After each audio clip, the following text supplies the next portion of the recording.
Ridham Desai, Managing Director of Morgan Stanley, joins us here in our studio. Ridham, we are honoured. Thank you very much for coming by today. Thank you, Lata, for having me. Thank you. All right. Well, for starters, let me start with the skeptics' question. You know, after a lot of optimism from the markets and from India Inc. and the lay public, after 6 months, people have started questioning the Modi premium. What's the near-term sense? I know you are, a marathon runner as far as markets are concerned. But for just once, think like a sprinter, think like a 400-meter guy. Tell us, for the near term, do you think the market has something to worry in terms of having run too hard? And because policy decisions are not quite coming fast. So when you ask a marathon runner to sprint, he looks like a complete joker. No, you don't. So, he'll make a fool of himself. But, the point you're making is a very valid one. So the market has given up on the Modi premium, not today actually, it's been giving up on it for the past 3-4 months. In fact, I think if I'm not wrong, since the election day, beta has underperformed. Okay. Cyclicals have underperformed. The market is back to quality, like it was before September 13 or October 13, when the market started building in an election result, favorable election result. Okay. So it's back to the anchoring that it's had for 5 years. Go and buy technology, buy consumer staples, buy healthcare, buy whatever has earnings growth, visible earnings growth. Let's not bet on the turn in the cycle. Let's not bet that, companies will turn in terms of earnings. Leverage was in play for a while in the first half of the year. That's gone away. CapEx was in play. That's gone away. Beta has gone away. Yield has gone away. In fact, if you look at the last 3 months, high price to book, high price to earnings, high ROE, high free cash flow, these are the factors that have worked. So I think the market is already very skeptical. To me, this is great news for bulls because you want a skeptical market. You don't want a runaway, irrational bull market. That ends very quickly. So I think market is very rational in the way it's behaving. It's not applying I think indiscreet multiples to stocks who are going to show better performance in the next 5 years. Rather, it's paying for current earnings. So you believe the IT pharma outperformance that we've seen over the last 15 days or 20 days or even 1 month, that is something that can be sustained over the next few months or so? See, that's a separate question. So what has happened is that these stocks have done very well, not only 15-20 days, but over the past 3-4 months now. In various bouts and various cycles. What happens in the next year or two, I think, depends, on how the world pans out. I think we should not underestimate what's happening globally, whether it's geopolitics, whether it's China, whether it's the Fed cycle. These are very big events. They will impact growth in stocks in India along the way. And of course, what the government does in order to turn the cycle. I think so far the news has been good. I can see that people are getting a bit impatient in their conversations at least, but actually the government has done a fairly decent job in its first 4-5 months in power. Because, as Prime Minister Modi mentioned at Madison Square Garden, India has the 3 Ds, demographics, demand and democracy. So we know that. What needs to actually change? Because we had this even 5 years ago and 10 years ago. Right? That's true. Yeah. So nothing has been inherited because of the election result. But the thing that has to change is productivity. If you look at what the government is doing over the past, say, 3-4 months, is intense focus on productivity. Even this cleanliness drive that comes tomorrow is all about productivity. Let's get this productivity going. So if you get productivity going, then growth will come back. And if you look at all the indicators, and this is little to do with what the government has done in the last 4-5 months, but the accumulated benefit of what we have done as a country over the past 2 years is that growth is slowly ticking up. So there is initial skepticism. It will be there when a growth cycle turns. There was a bit of euphoria in the election. I think that's gone away. I measure it from the performance of cyclicals, from the performance of beta, not from the performance of the Nifty. Okay, so I think that's probably gone away, and now the market will sit back, wait for these growth indicators to continue to register upward momentum, and then those stocks will come back. So I hope that answers your question. In the meanwhile, if you look at this quarter, for example, healthcare will do well, technology will do well, in large part staples will be okay. So those are the stocks that may continue to deliver near-term performance because the market wants earnings eventually. Ridham, would you not worry about this implementation slowness from the government? I mean, one worry is also that the Prime Minister seems to be working alone. We don't see a brain's trust of leaders around him like you saw in previous governments. Not that they delivered, but would implementation be a worry for you at all? You know, we get this question time and again from a lot of people, inside India as well as outside India. So we set about actually listing out the things that have happened since May. And that list of things runs into 6 pages. Okay. What is this? Yeah. Prime Minister Modi changed his attire? There is so many things that have happened. It is not funny. From the end of boiler inspection Raj, to the change of labour laws in Rajasthan, to the alteration of the land acquisition bill at the state level, to the various things that have happened at the centre with respect to decisions taken in the finance ministry or in the road ministry or with respect to railways. I think the list of things that have happened, and we categorize them under 2 heads, productivity related and investment related. It's a really long list of things that have happened. I will quote a phrase that the Prime Minister used, and I think we go beyond the cliche over here, is that he doesn't have a big vision because he's involved in doing these small things. Like, if that simple announcement about visas, it brings about a lot of change in the system. So I think while a lot of us in the markets tend to focus on big bang announcements, where is the bank holding company? Right. No, I'm not focusing. Ridham, I'm not focusing on big bang. Actually, I'm asking why are 6 PSU banks not having a chairman? Is it so difficult to appoint one? So I can't answer all questions because I don't know the nuances about why 6 banks don't have chairman. But look at the fiscal consolidation. It has been quite stinging. It has come very, very forcefully. And we were very big skeptics in July when the finance minister presented the budget. Our view was, why go for such an aggressive target? He's likely to prove us wrong, which is that he will achieve it. So I think this is the type of work that needs to happen, which is just simple execution. Big bang announcements can be made, and then there may not be any follow-up. Obviously, not everything in the system can be fixed, and indeed there are a lot of things that need to be fixed. Our conversations with Delhi suggest that a lot of these things are in the pipeline. Some decisions taken, some not, because there are various opinions on the table and they are considering those opinions before making final decisions. But there doesn't seem to be any dramatic hurry that, we have to demonstrate action, so let's take a decision. There is still a thought that is going behind each of those decisions, so that is, I think, okay. So things like bank holding company, I think, will take time because there are so many opinions around it and there are so many nuances around it that it cannot happen overnight. Ridham, we've got 2 big state elections, which are coming up. If there is a setback for the BJP in them, is it priced into the markets, and will it alter the reform agenda? Yeah, I think the market is trying to price that in now. What the situation is by the 3rd week of October will decide whether it's priced in or not. But it's certainly an overhang for the month of October and maybe even November. I do think that volatility will be higher. If you look at volatility in the market, it's all too depressed right now, which kind of suggests that any small event or any event can trigger a volatility bout. So we may actually run into that type of volatility. There are other reasons to believe why there will be increased volatility, but a bad election result for the BJP in Maharashtra, I think, will be viewed negatively by market participants. Will it affect the fundamentals? Unlikely, I think. I mean, there were so many state elections in the preceding 5 years, right? So state elections will keep coming and going. And to read each state election as a fresh mandate on the central government, I think, will be wrong interpretation. More so in Maharashtra, where the politics has completely altered in the last few days. So if the coalition, if the alliances had stayed in place, then I think the election results may have been more relevant. Now what happens will be less relevant from that perspective.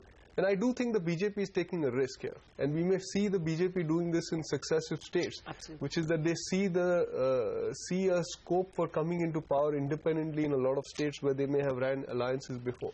So they could do that, and it may be a good risk. If it pays off, I think the markets will be very happy, but those are short-term things. I don't think they affect the medium-term story. Okay, so Ridham, for the medium term, I have one question.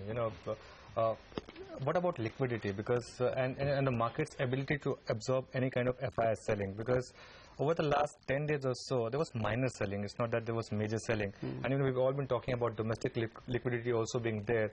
That could not absorb even 7 or 8 days of selling, and we saw quality names like ICICI, Larsen & Toubro, Reliance correcting 8 to 10%.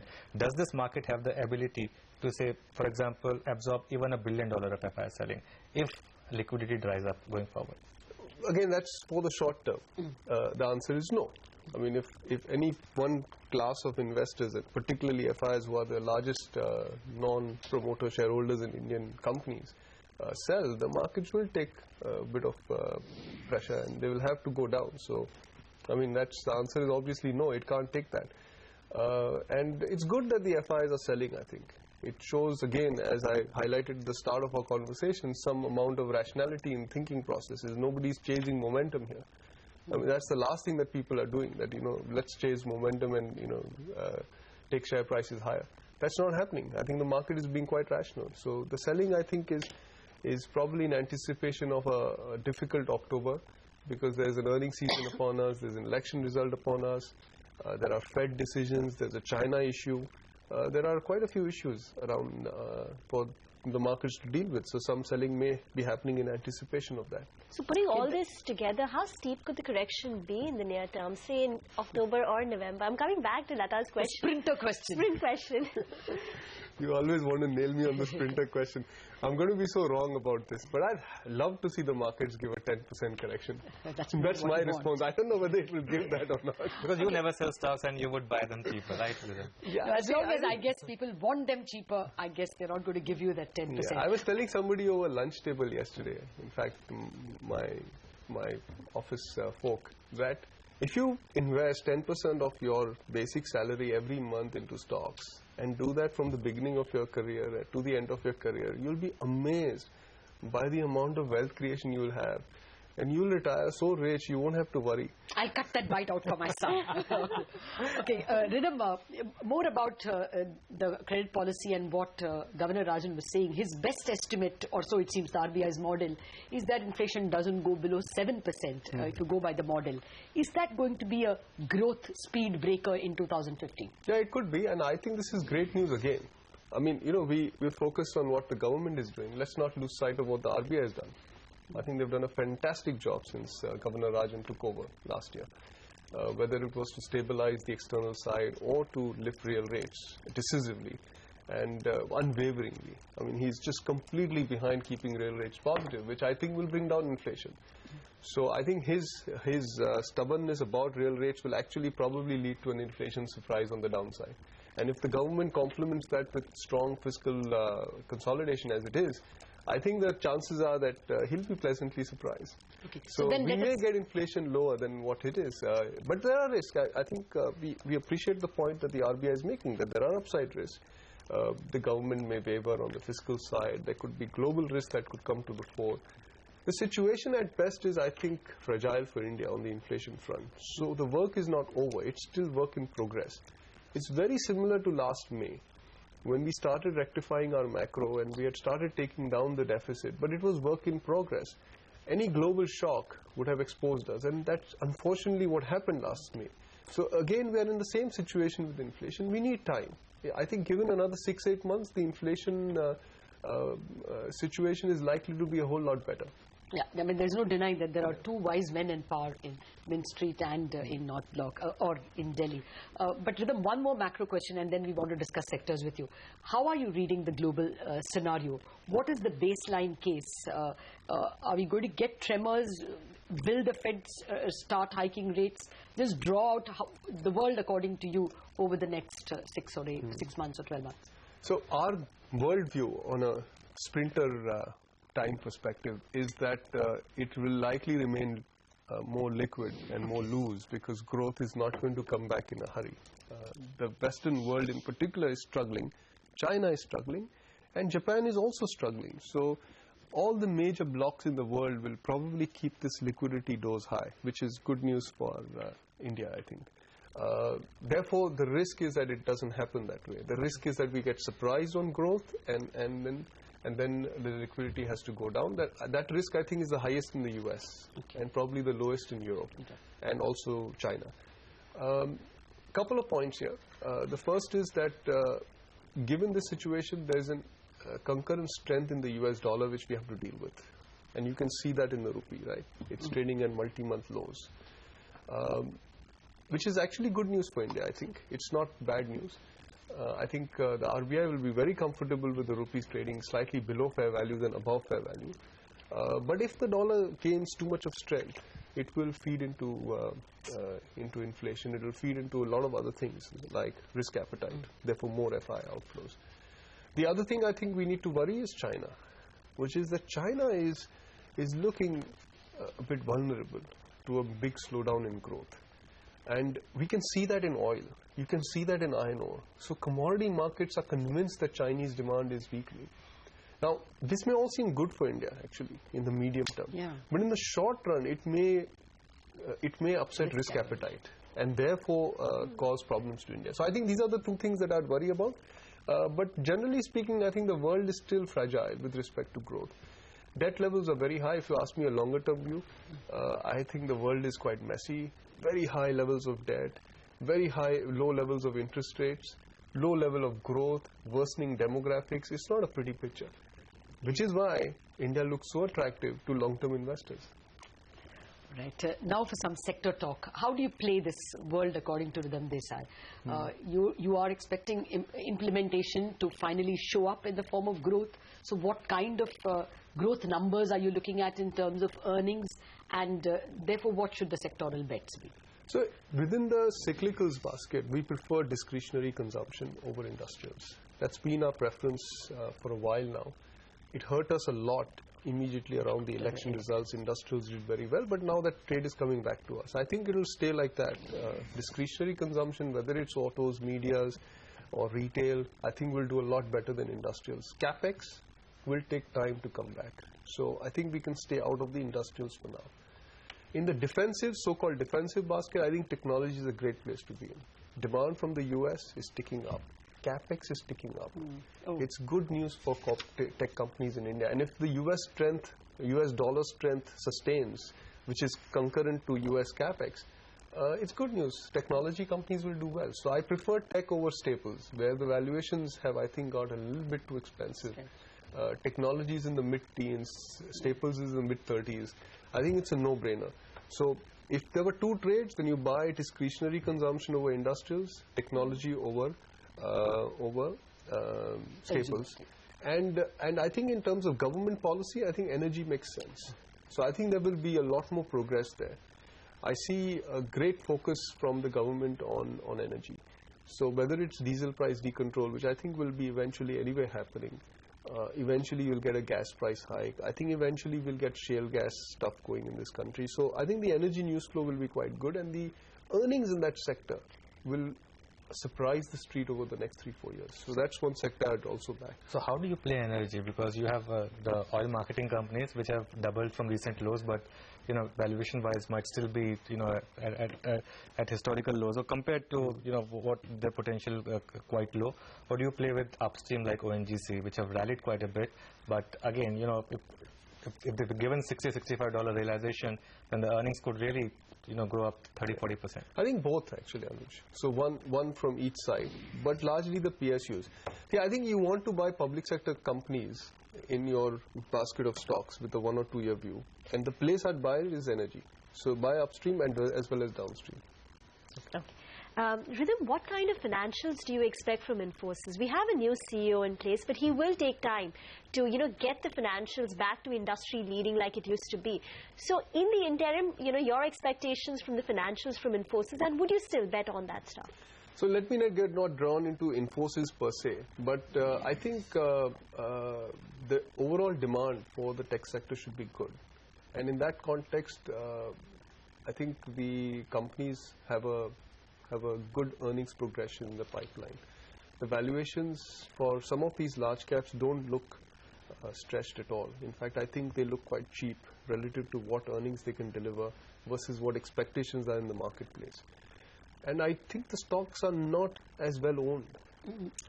Yeah, so that's why you're seeing this camper to buy technology. I think that will continue because people thought that it's time to switch to India domestic names, but the technology is pretty much in play. In fact, I'm also quite bullish on business process outsourcing because I think as US companies incur capex and as they grow, they will outsource more to India.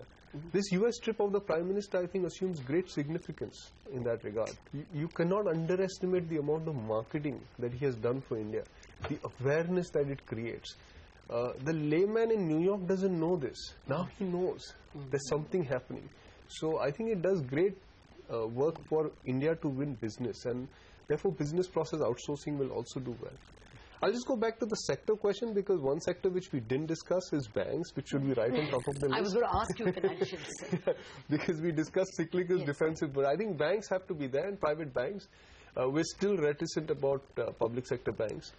I think there's a lot of work to be done on the balance sheet side, on the management side before we get comfortable with the PSUs.